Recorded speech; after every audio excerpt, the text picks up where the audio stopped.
and the best we could get was a budget that was 5 years old.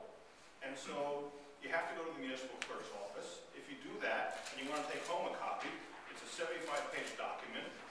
If you open one of these things, you will find pages that are blank, have nothing on them at all. And so they're both inaccessible, and once you get one, they're somewhat indecipherable. So the idea was to take this stuff and put it somewhere where you could access it at your convenience.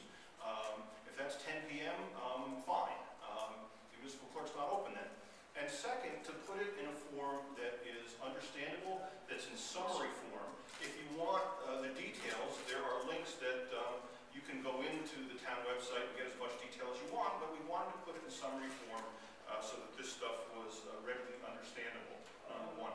Number two, we wanted something that created easy comparisons among towns, and I'll come back to that in a minute.